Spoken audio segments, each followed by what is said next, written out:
तो देखो, general science में फिजिक्स, बल तथा गति के नियम, force and laws of motion, part 2। तुम लोग को पार्ट 1 में फोर्स क्या है ये बतला दिए थे। बल नहीं है। मान लो, कल्पना करो कुछ सेकंड के लिए, जैसे ऑक्सीजन नहीं है, 5 मिनट के लिए वायुमंडल से गायब हो जाए तो कोई भी व्यक्ति जीवित, कोई भी जीव पदार्थ जीवित रहेगा? सजीव नहीं ना। उसी तरह कल्पना करो, अगर फोर्स नहीं है तो दुनिया का सब काम रुक जाएगा। सोचो तो, नहीं रुक जाएगा? गाड़ी घोड़ा सब कुछ। क्योंकि अगर कोई भी पिंड विराम अवस्था में है तो उस पर फोर्स लगा करके ही, बल को लगा करके ही उसे गतिशील कर सकते हैं।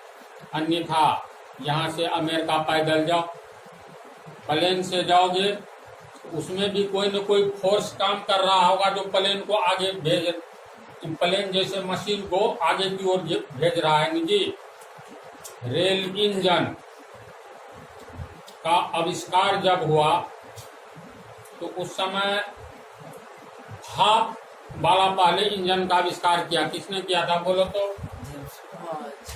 जेम्स वाट ने भाप इंजन का आविष्कार किया। तो इसका क्या अर्थ था? देखो, जब वो हाई स्कूल का स्टूडेंट था, जेम्स वाट के बारे में बता रहे हैं, उस समय खाना खा रहा था स्कूल जाने के लिए।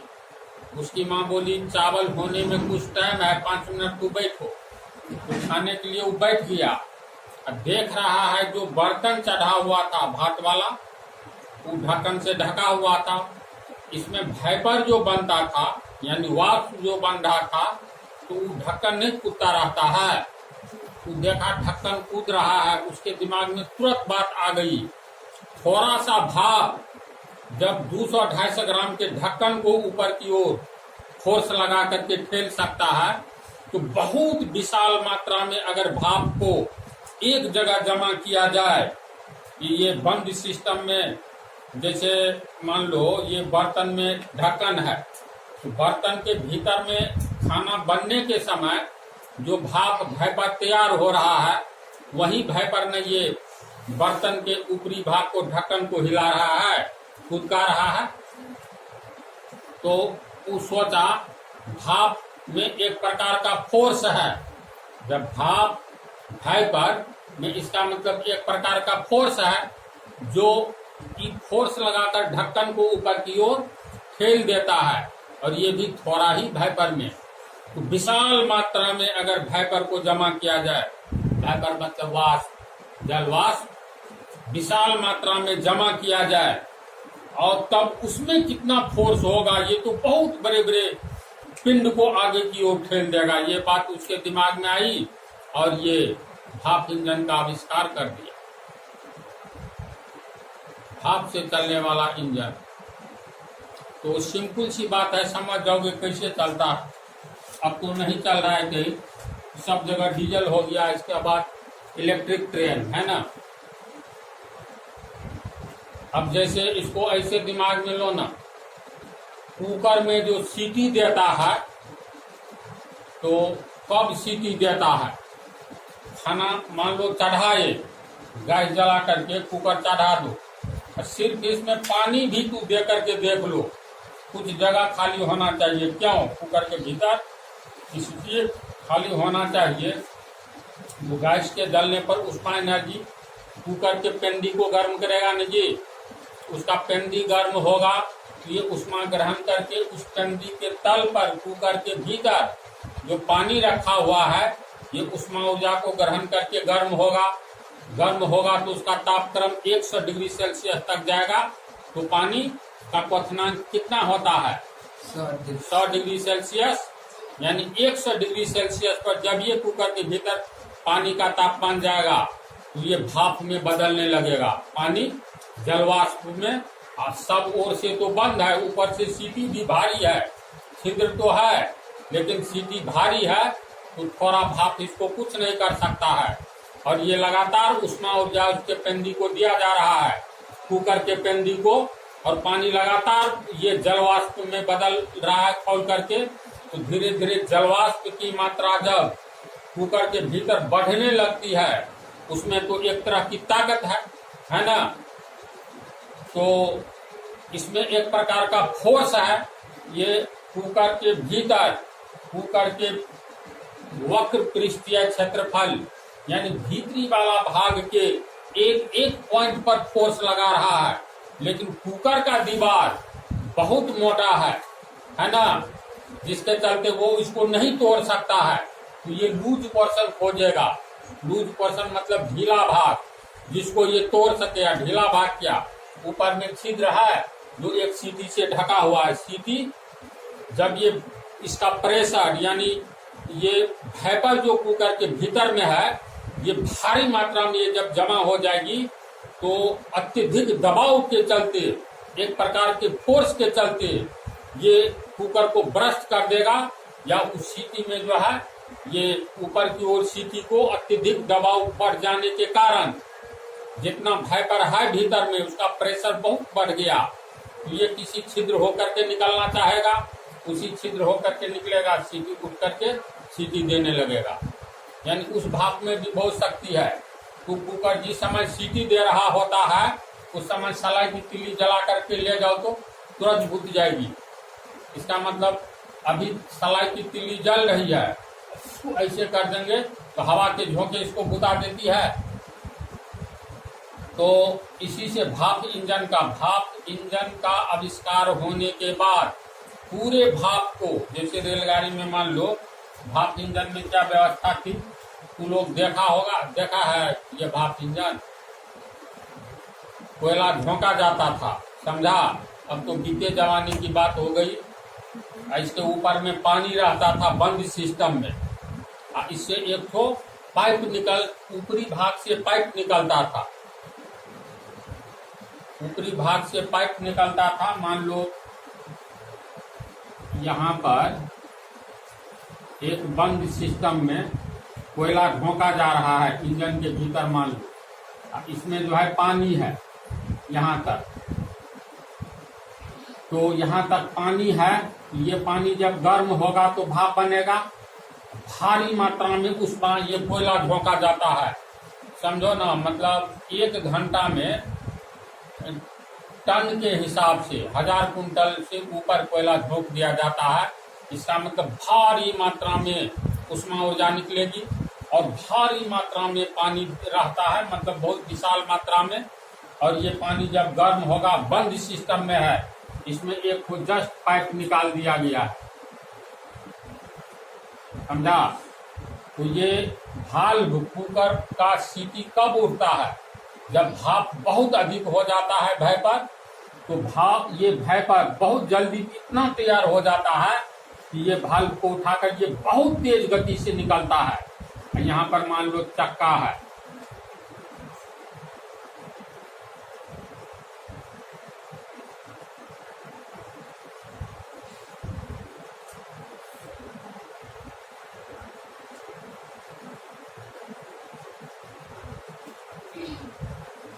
तो इससे निकलने वाला भाप इतनी तेज गति से निकलेगी, तो ये जो है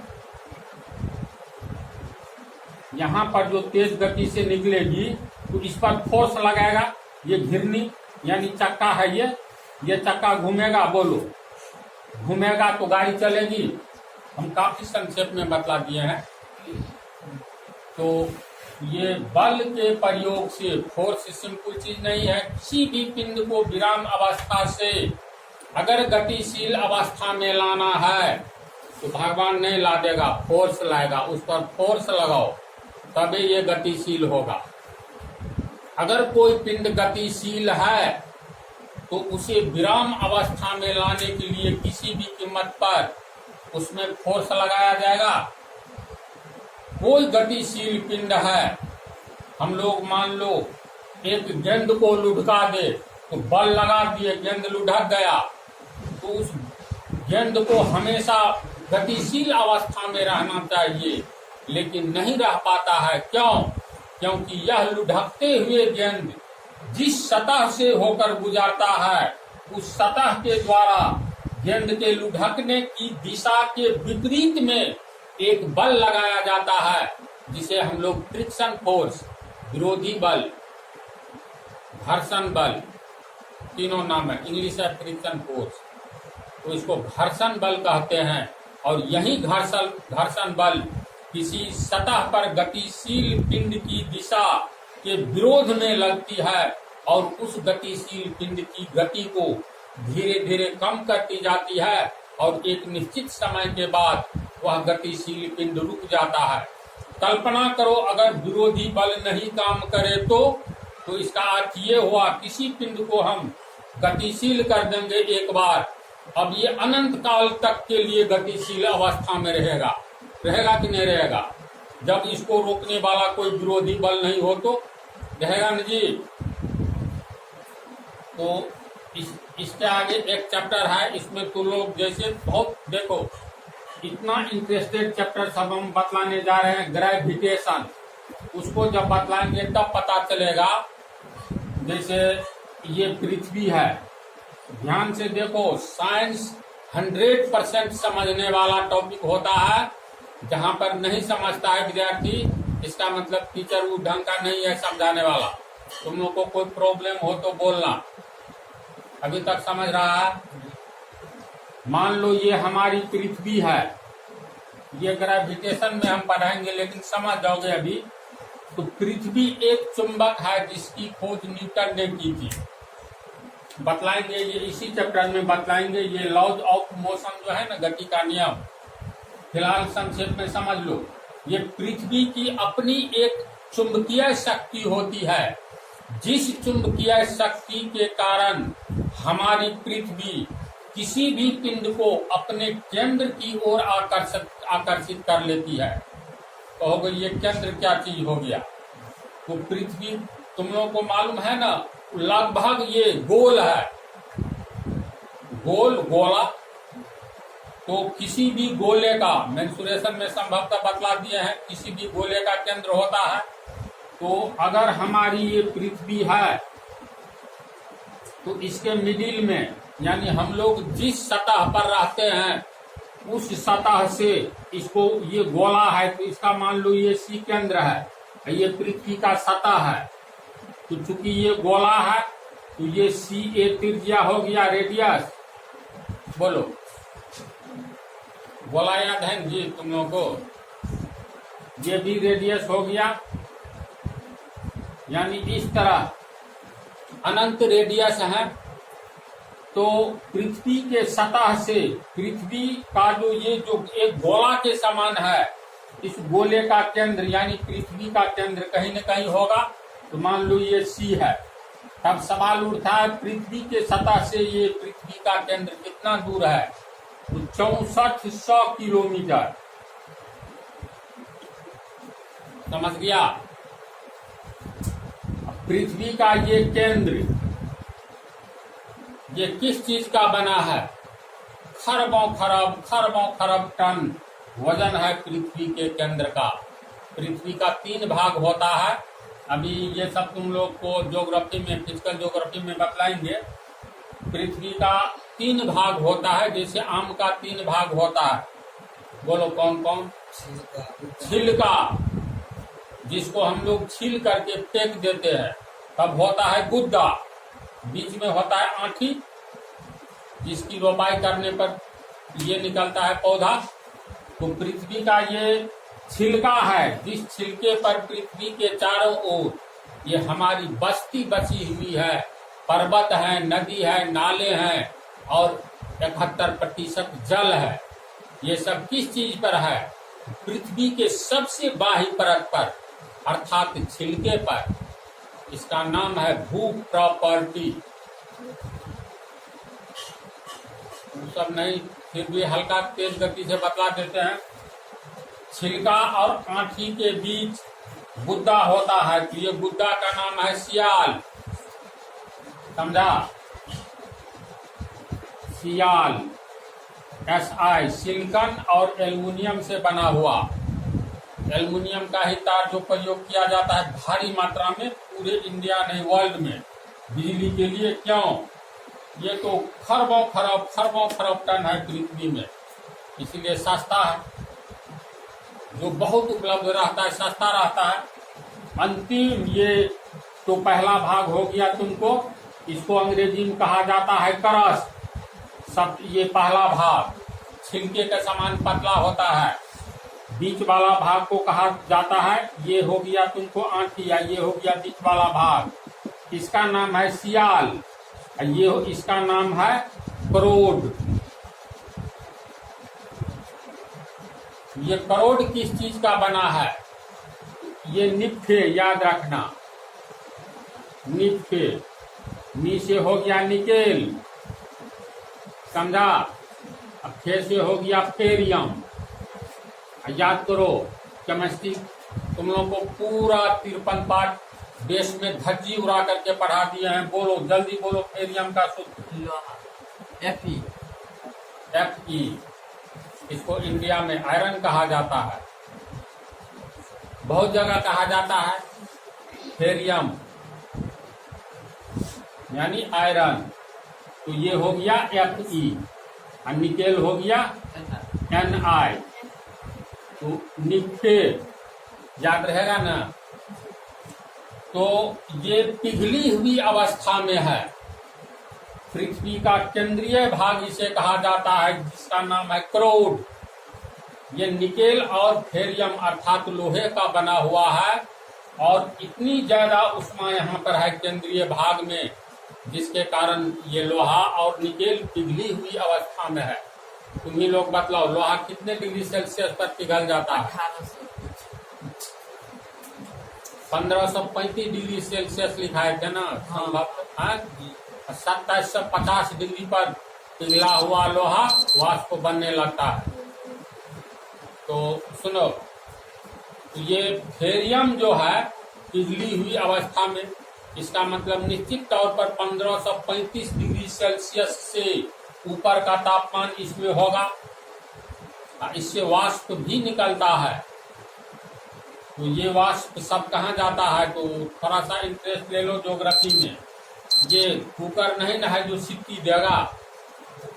पिघली हुई अवस्था में मान लो ये लोहा और फेरियम है पिघली हुई अवस्था में, तो इसका अर्थ ये है अत्यधिक उष्मा इसके केंद्रीय भाग में है, जिसके कारण लोहा और निकेल जैसा तत्व पिघली हुई अवस्था में है।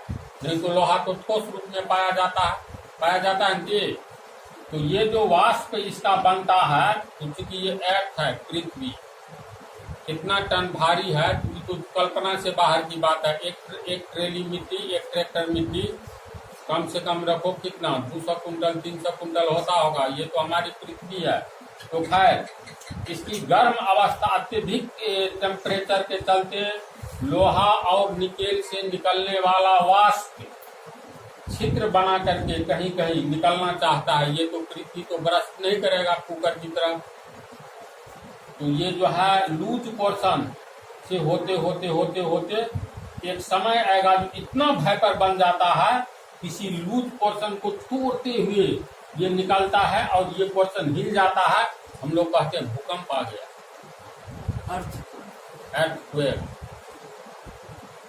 तो भूकंप आने का ये सबसे बड़ा कारण है। कारण सब और है, वो फिजिकल ज्योग्राफी में तुम लोग को हम बतलाएंगे। तो चलो फिलहाल फोर्स की बातचीत हो रही थी। तो हमारी पृथ्वी के केंद्रीय भाग में लोहा और निकेल पिघली हुई अवस्था में है, और इसी क्रोड यानी लोहे और निकेल जो खरबों खरब टन है, इसकी उपस्थिति के कारण संपूर्ण पृथ्वी में मैग्नेट यानी चुंबक का गुण आ गया है। इसलिए हमारी पृथ्वी चुंबक है और किसी भी पिंड को अपने केंद्र की तरफ आकर्षित कर लेती है। अर्थात तुम यहाँ पर हम तुम हो, गेंद फेंकोगे, चुंबक किस लिए? पृथ्वी एक चुंबक है। क्यों? इसलिए पृथ्वी के केंद्रीय भाग जिसे हम क्रोड कहते हैं, वह निकेल और फेरियम अर्थात आयरन से बना हुआ है। अत्यधिक उष्मा के कारण ये निकेल और फेरियम यानी आयरन पिघली हुई अवस्था में है, अर्थात खौलती हुई अवस्था में, जैसे तू घी को ठंडा के टाइम में ये बन जाता है ना ठोस, ठोस नहीं बनता है, मतलब इसको गर्म करते हैं हम लोग तो ये पिघलने लगता है, पिघली हुई अवस्था है ना जी। चीनी का बोर मिठाई बनाने के लिए बोर जो तैयार रहता है गर्म गर्म, ठंडा हो जाएगा तो पर बोर ही है, लेकिन जिस समय बनाते हैं ये पिघली हुई अवस्था में है। तो लोहा और निकेल पिघली हुई अवस्था में है, तो लोहे और निकेल की उपस्थिति के कारण जो पृथ्वी के केंद्रीय भाग में है, पृथ्वी एक चुंबक का रूप धारण कर चुकी है। अगर इस पोर्शन को काट करके हटाओगे तो पृथ्वी में चुंबकीय गुण समाप्त। इसके बाद मान लो हम लोग ऊपर कूदेंगे तो ऊपरे की ओर चले जाते रहेंगे, पूरा पृथ्वी पर लौटकर नहीं आएंगे, क्योंकि एक बार जंप किए जो बल लगा करके, तो हम लोग पहले अस्थिर थे, जंप किए ऊपर की ओर तो हम लोग ऊपरे की ओर चले जाएंगे, अनंत काल तक बढ़ते रहेंगे, पृथ्वी पर इसलिए नहीं गिरेंगे क्योंकि पृथ्वी में कोई गुरुत्वाकर्षण शक्ति, चुंबकीय शक्ति है ही नहीं। अभी पृथ्वी किसी भी पिंड को अपने केंद्र की ओर आकर्षित करती है। इसका अर्थ हुआ, मान लो हम लोग यहाँ पर बैठे हैं या यही संपूर्ण पृथ्वी के ऊपरी सतह पर है न सब आदमी, देश, झील, समुद्र, सागर सब कुछ है। तो मान लो हम लोग यहाँ पर हैं, तो यहाँ पर अभी मान लो बैठे हैं, मार्कर को ऊपर की ओर देखो, ये नीचे की ओर क्यों आई, क्यों नहीं ऊपर की ओर चली गई? नहीं, इसका अर्थ है हम लोग तो ऊपर की ओर बल लगाए, लेकिन इसका गति देखो, ये क्वेश्चन जो लिखाया है ये इसको हम बल लगा करके ऊपर की ओर फेंके, लेकिन ये जब ऊपर की ओर फेंके तो इसे ऊपर ही जाते रहना चाहिए था, लेकिन नीचे की ओर क्यों आई? इसका मतलब नीचे की ओर कोई है जो बल लगा करके अपनी ओर खींच रही है। और कौन है? यहाँ तो नीचे में कोई नहीं है। तो लोग कहीं भी जाकर के किसी भी पिंड को ऊपर की ओर फेंको, वह नीचे की ओर क्यों आ जाती है? ये बात न्यूटन से पहले किसी ने नहीं सोचा। बेचारा बाग में पढ़ रहा था, किताब उल्टा करके सेब के बाग में, समझा ना? तो नहीं होता है, वृक्ष के नीचे कुर्सी लगा करके बैठो, उसके गोद में किताब में एक सेब गिर गया, वो कहा वो फिर सोचा, लेकिन ये नीचे ही क्यों गिरा, ऊपर की ओर क्यों नहीं गया? सबसे क्वेश्चन पूछने लगा और स्वयं भी सोचने लगा। होते होते इसको पागल घोषित कर दिया गया, क्योंकि सोच तो सही रहा था। जब तू लोग भी सोचो, जब हम किसी पिंड को ऊपर की ओर फेंकते हैं, वह नीचे की ओर ही क्यों गिर जाती है, ऊपर की ओर क्यों नहीं चली जाती है? इसका अर्थ है हम जिस दिशा में बल लगाएंगे, ऊपर की ओर बल लगाएंगे, तो पिंड भी ऊपर की ओर गतिशील होगा। बल जिस दिशा में लगेगा, पिंड की गति में परिवर्तन उसी दिशा में होती है। ये सब बल की क्रिया रेखा कहा जाता है, ये सब बतलाएंगे। तो इसका अर्थ है जो किसी भी पिंड को ऊपर की ओर फेंके जाने पर वह नीचे की ओर गिर जाती है, निश्चित तौर पर पृथ्वी बल लगाती है। इस पर पृथ्वी बल लगाएगी तो उसको तो हाथ पैर नहीं ना जो पकड़ करके खींच लेगी, बगैर हिले डुले पृथ्वी इसको खींच लेती है। इसका मतलब कोई शक्ति है पृथ्वी में, और उसी शक्ति का नाम है पृथ्वी की चुंबकीय शक्ति। पृथ्वी एक चुंबक है, जिसका चुंबक क्यों है कारण बतला ही दिए। निकेल और आयरन की केंद्रीय भाग में उपस्थिति के कारण, तो इसीलिए पृथ्वी, तो ये ग्रेविटेशन चैप्टर में बतलाएंगे, पृथ्वी जिस बल से किसी भी पिंड को अपने केंद्र की ओर खींच लेती है, उस बल को पृथ्वी का गुरुत्वाकर्षण बल कहते हैं। अभी चैप्टर बाकी है, चलो इधर ध्यान दो। पृथ्वी अपने केंद्र की ओर किसी भी पिंड को खींच लेती है, कहीं भी तू ऊपर फेंको इसको नीचे गिरना तय है, लेकिन नीचे में गिरेगा तो कहा जाता है केंद्र की ओर खींच लेती है। तो कल्पना करो तो यहाँ पर खड़ा होकर के एक गेंद उठा लो, तो गेंद ऐसे गया यहाँ, तब फिर ये नीचे गिरा, तो केंद्र की ओर खींच लेती है। का मतलब क्या, देखो तो केंद्र के द्वारा न शक्ति लगाई जाती है पृथ्वी में, यहाँ न भंडार है केंद्रीय भाग का लोहा और निकेल का, इसी के कारण न चुंबक ये है कि पूरी पृथ्वी, तो यही पोर्शन जो है पूरे पृथ्वी में चुंबकीय गुण पैदा कर दिया है। तू जो फेंकोगे, कहीं भी कोई चीज फेंको, कोई पिंड फेंको, तो यहाँ से ये जो गिरेगी तो अब केंद्र की ओर उसकी दिशा होगी, गिरने की दिशा, अर्थात पृथ्वी किसी भी पिंड को अपने केंद्र की ओर खींचती है। तो यहाँ तक नहीं आती है क्योंकि ये सतह पर अटक गया, छिद्र यहाँ से यहाँ तक कर दो ना, तो सीधे ये जाकर के इसी में गिरेगा, समझा। पृथ्वी किसी भी पिंड को ऊपर फेंके जाने पर अपने केंद्र की ओर खींच लेती है, कहीं से भी फेंको वही बात होगी। इस पंक्ति का अर्थ समझाना। तो तुम लोग को क्वेश्चन जो लिखा है, बल के प्रयोग से, फोर्स के प्रयोग से दिशा परिवर्तन भी होता है, एक उदाहरण दे। तो जैसे में हम पृथ्वी पर सीधे ऊपर की ओर किसी पिंड को फेंकते हैं, तो जिस समय वह ऊपर की ओर, हम ऊपर की ओर बल लगाते हैं और किसी भी पिंड पर, तो वह पृथ्वी से ऊपर की ओर जाने लगेगी, लेकिन पृथ्वी के द्वारा लगाए गए गुरुत्वाकर्षण बल या चुंबकीय बल के कारण उसकी दिशा परिवर्तन, उस पिंड की दिशा परिवर्तन हो जाती है और ऊपर से नीचे की ओर गिरने लगती है। ऐसी बात, इसका उदाहरण होगा। आगे की बात समझ रहे हैं तो हम लिख देंगे झला कदम, छोटे लाल, तुझी प्रेम। अब दिशा परिवर्तन बल का प्रयोग करेंगे तो दिशा परिवर्तन हो भी सकता है और नहीं भी हो सकता है, दोनों बात हो सकती है। तो लोग फुटबॉल खेलते हुए देखा होगा, गोल कीपर के पास रहता है जी ये बना हुआ, फुटबॉल नहीं, हाँ फुटबॉल का भी उदाहरण होगा, वॉलीबॉल का भी होगा। जैसे पैर से खेला जाता है, फुटबॉल बोला जाता है, हाँ ठीक। अब मान लो ये क्रिकेट, ये कोई मैदान है, इसमें फुटबॉल का खेल हो रहा है, वर्ल्ड कप, तो देखना खिलाड़ी तितर बितर रहता है। टीम में कितने 11 आदमी होते हैं ना, क्रिकेट जैसा फुटबॉल में संभवतः होना चाहिए, हम भुला रहे हैं। तो चलो मान लो यहाँ पर ये पैर से मारा तो इधर जाने लगा, यहाँ तक गेंद गया, यहाँ आदमी खड़ा है, ये क्या किया, इसमें मारा खींच करके, इसकी दिशा देखो इधर आने लगी, इसके पास गया तो यहाँ पर मारा कस करके, तो इसकी दिशा इधर होने लगी। ऐसा होता है ना, फुटबॉल खेलते हुए देखा है, फुट मतलब पैर, पैर से खेलने वाला। तो इस तरह बल के प्रयोग से, इस व्यक्ति ने बल का प्रयोग किया, बल के प्रयोग से दिशा परिवर्तन भी होता है। तो ये तो वॉलीबॉल, ये फुटबॉल खेल में देखने को मिनट नहीं सेकंड पर मिलता है।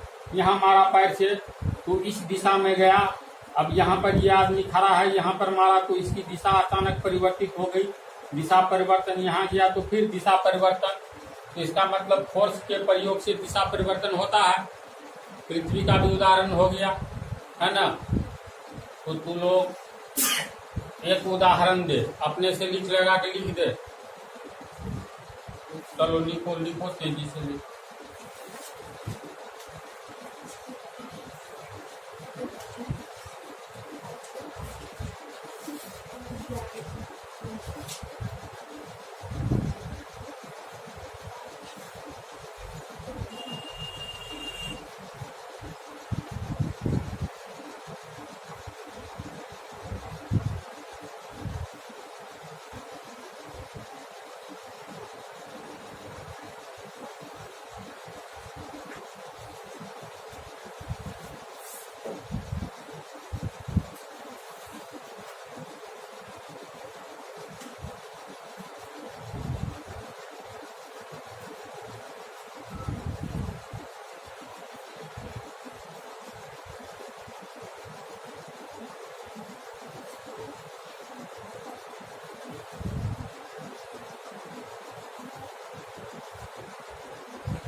दोनों लिख लो है ना, उसके बाद अगले पार्ट में बतलाएंगे।